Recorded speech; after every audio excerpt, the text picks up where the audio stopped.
বোম্বা মরিচ গুঁড়া মরিচ সব একবারে গোলায় নিয়ে থুয়ে দিছে। আমি যখনই প্রস্রাব শেষ কইরা পানি লইলাম তখনই মানে জ্বলা শুরু হয়েছে। তখন আমি বাইর করে দেখলাম যে এটার ভিতরে কি, দেখি বোম্বা মরিচ আর হচ্ছে গুঁড়া মরিচের ফাঁকি গোলায় থুয়ে দিছে। কে করছে গাছ? আমার শাশুড়ি করছে। হায় আল্লাহ, কোথা কোথা। এইটা কোনো কাজ হইলো বলেন? বেচারির কাণ্ড দেখে হাসবো না কাঁদবো কিছুই বুঝতেছি না। এইরকম কাজে মানুষ করে কি পরিমাণ চলতেছে চিন্তা করেন। তবে যে অপরাধের জন্য শাশুড়ি এই কাজ করেছে সেই অপরাধ আর বেচারি জীবনও করবে বলে মনে হয় না। একেবারে উচিত শিক্ষা হয়ে গেছে। হ্যালো এভরিওয়ান, আবারও আপনাদের মাঝে হাজির হয়ে গেলাম অস্থির বাঙালির মজার একটি পর্ব নিয়ে। গাইস, প্রতিবারের মতোই আজকের পর্বেও থাকবে বিনোদনে ভরপুর। সো ইচ্ছা মতো হাসতে চাইলে পুরো ভিডিওটি দেখতে থাকুন। তাহলে চলুন শুরু করা যাক। তুমি পুলিশ হবা, তুমি পুলিশ হবা, পুলিশ।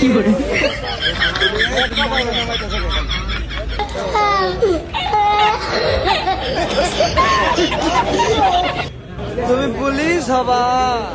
গাইজ, এদের পুশ আপ দেখে আমি রীতিমতো শিহরিত। এই তিনটাকে দেখে মনে হচ্ছে কি জানেন, তিনটাই কাঠের খেলোয়াড়, মাঠের না। ভুল করে মাঠে চলে আসছে। তবে সিলেক্ট হওয়ার জন্য বেচারাদের চেষ্টার কোনো কমতি ছিল না, তাই না? আজকে আমি খুবই সাকসেস, মানে কি বলবো, আজকে আমি খুবই ধন্য, মানে জীবনে খুব ভালো কিছু করতে পারলো। আসলে কি বলবো, খাটনির দাম আজকে উঠলো আর কি। কি বুঝলেন? আবারও প্রমাণিত হলো পরিশ্রম সৌভাগ্যের চাবিকাঠি নয়, বরং চাটাচাটি সফলতার আসল মূল মন্ত্র। জীবনে কিছু করতে হলে প্রচুর চাটতে হবে, কারণ ভালো পর্যায়ে যাওয়ার জন্য চাটার কোনো বিকল্প নাই। কি বলেন? ভাবছি যে আর্জেন্টিনা জিতবে, বিজয় উল্লাস করব আর খাবো মনের আনন্দে। খাওয়া ঠিকই খাচ্ছি, তবে বিজয়ের খাওয়া খাচ্ছি না, এটা খাচ্ছি হলো আর্জেন্টিনার 40, ঠিক আছে? চারদিকে আজান দিচ্ছে, মন মেজাজ বানানো, হালার বলারে এমন একটা খেলা খেললো, মেজাজটাই খারাপ হয়ে গেল। শুধু এই কারণেই আমি খেলা শুরু হওয়ার আগেই কে নিয়েছিলাম, কারণ বলা যায় না শেষে কি হয়। যাই হোক, 40 কাবার গলা দিয়ে না নামলেও খেতে হচ্ছে, এখন হজম হলেই হয়। গাইজ, 20 তারিখ যখন বিশ্বকাপ খেলা চলতেছিল তখন আর্জেন্টিনা ফ্যানদের অবস্থা ছিল ঠিক এইরকম।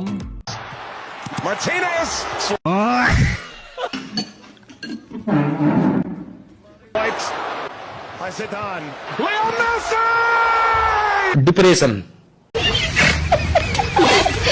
গাইজ, চিন্তা করতেছি পরের বিশ্বকাপে আমি ব্রাজিল সাপোর্ট করব।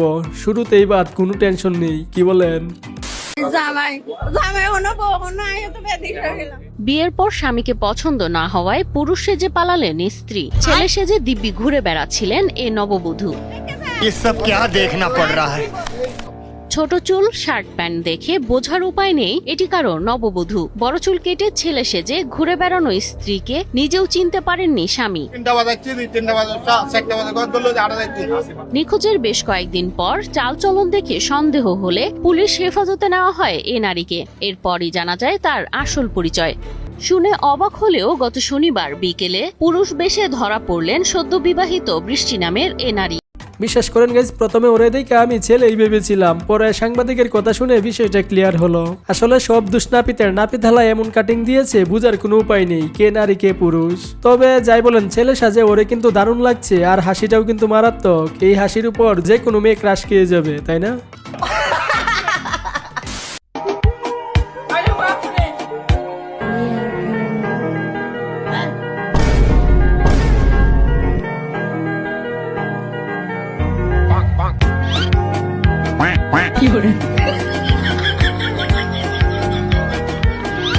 এইটা মেবি ভালোবাসা, নতুন নতুন প্রেম তো তাই ভয় পাচ্ছে। 2 দিন পর দেখবেন সবকিছুই ঠিক হয়ে গিয়েছে। তবে প্রপোজ করতে গিয়ে ছেলেটার বারবার দৌড় দেওয়ার বিষয়টা কিন্তু হাস্যকর ছিল।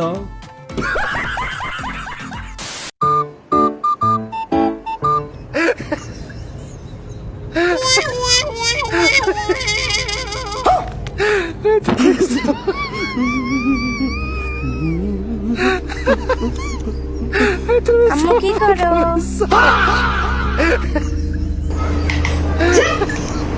এখানে হাসার কিছু নেই, অনেকদিন ধরে মাছ ব্রাশ করে না, তাই বেচারি ব্রাশ করে দিচ্ছে, কারণ মাছের মুখে অনেক গন্ধ। তবে ব্রাশে হারপিক লাগিয়ে নিলে আরো ভালোভাবে পরিষ্কার হতো, তাই না? আমি ভাই ধরা খাওয়া গেছি, আমি দুটিকে আমি তালাক দেবো। আচ্ছা ভাই, এই যে আপনি বিয়ে থেকে সরাসরি তালাকে চলে গেলেন, আসলে তালাক দেওয়ার কারণটা কি? জানে কোন হইতেছে না, আমার জানে তো কোন লাগবে রে ভাই। সারাদিন পরিশ্রম করি, পরিশ্রম কাইছে এবো কবি যে আইসো ভাত বাড়ি দিবি, খাওয়াবি, ভালো মন্দ খাওয়াবি। এরা কি করে, এ ডাহে ওর ঘরে শোয়ার জন্য, এ ডাহে ওর ঘরে শোয়ার জন্য। ভাই আমার যে ভাই বডি ছিল ভাই, বডি আর বডি নেই, বডি হয়ে গেছে। আহারে বেচারা চরম ভাবে ফেসে গিয়েছে, বেচারার বডি আর বডি নাই, বটি হয়ে গেছে। উনার নিয়মিত হারবাল খাওয়া উচিত। তবে যারা 2 বিয়ে করার চিন্তা ভাবনা করেছিলেন, এইসব চিন্তা বাদ দেন, না হলে কিন্তু শেষ পরিণতি উনার মতোই হবে। হৃদয় হসপিটালে পাঠিয়েছেন আপনি তো আমার কই যাচ্ছে? আরে দাঁড়া, এই ভাই তোর দিচ্ছেন কেন? এই ভাই, আরে দাঁড়া। দাঁড়ানোর সময় নাই, বেচারা মনে হয় গর্ত খুঁজতেছে, সেজন্য এত তারা। সাংবাদিকগুলো হুদাই বেচারাদের ডিস্টার্ব করে। আর এইদিকে প্রেম করে পালিয়ে বিয়ে করার পরিণতি। কতবার বলছি এই সংসার থেকে চল, ঘরের মধ্যে কিচ্ছু নাই থাকার। ঘরের অবস্থাটা কি দেখলে তো একটু ঘিন লাগে। আমার অবস্থা খারাপ হয়ে গেছে, তুই থাকতেছিস কিভাবে এখানে? কতটা ঘিন লাগতেছে, এখানে থাকার কোনো যোগ্য নাই ঘরটা। হ্যাঁ, জায়গায় জায়গায় যাচ্ছি তো পানি পড়তেছে, বিল্ডিং ধরে পানি পড়া, তুই এই জায়গায় থাকতেছিস। জীবনটা আর বরবাদ করিস না, চল তুই বাসায় চল। তোর বহুত বুঝাইতেছি, বহুত কইছি, তোর সবাই ফোন দিতেছে, সবাই এটা বলতেছে, তোর কোনো কথা শুনতেছিস না। আমি 2 দিন থেকে আমার ঘরের অবস্থাটা কি হয়ে গেছে, আমার বিরক্ত লাগতেছে এখন। তোমার যদি এত সমস্যা হয় তো তুমি যাও না, গেলে গাইলে পড়ে রইছো কেন? হ্যাঁ, তোরে নিয়ে যাবো, তুই এখান থেকে চল। এখানে থাকা লাগবে না, এখানে থাকা লাগবে না, বহুত থাকছিস তুই।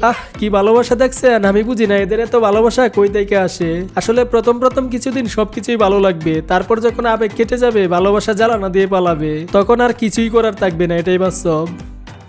মানে কি বলবো, যাই হোক।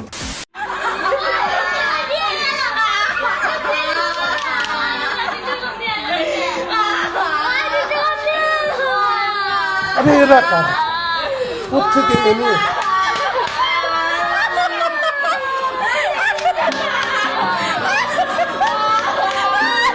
আরে বেচারাদের কষ্ট আর চোখে দেখা যায় না। এমনিতেই আর্জেন্টিনা হারার কারণে বেচারারা কেঁদে কুল পাইতেছে না, আর সাইডে থেকে কোনটা জানি হাসতেছে। কেমনটা লাগে বলেন? বিষয়টা পুরাই কাটা গায়ে নুনের ছিটা দেওয়ার মতো। খুব অন্যায় হয়েছে। কেউ বিশ্বকাপের জন্য কাঁদে, আবার কেউ সেই বিশ্বকাপ পলিথিনে করে নিয়ে যায়। বিষয়টা কি অদ্ভুত না?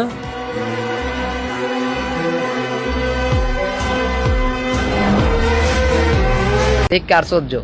30-32 বছর হলে আমি চুরি করি। আজ জীবনে প্রথম আজকে ধরা পড়লাম। আমি কোনোদিন সন্দেহমূলক ধরা পড়িনি। একাই বলে চুরের 10 দিন, গৃহস্থের 1 দিন।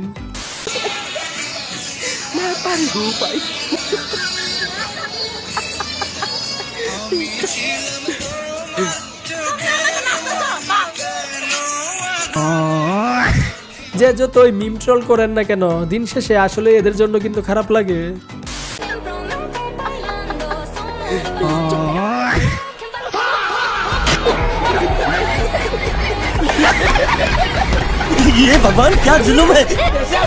এদেরকে দেখে হাতি পিঁপড়ার কথা মনে পড়ে গেল। হাতি পিঁপড়েকে শাসন করতেছে। তবে কি বলবো গাইস, কেউ এভাবে শাসন করে না বলেই দিন দিন খারাপ হয়ে যাচ্ছি। বলেন কি?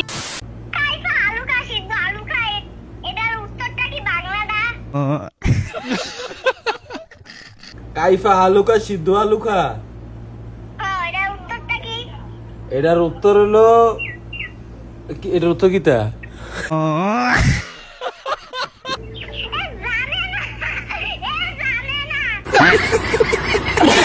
এতদিন সৌদি আরবে থেকে বেচারা কি শিখেছে, ভাগ্নির কথার উত্তর দিতে পারলো না। তবে যাই হোক, পুরো বিষয়টা কিন্তু মজার ছিল।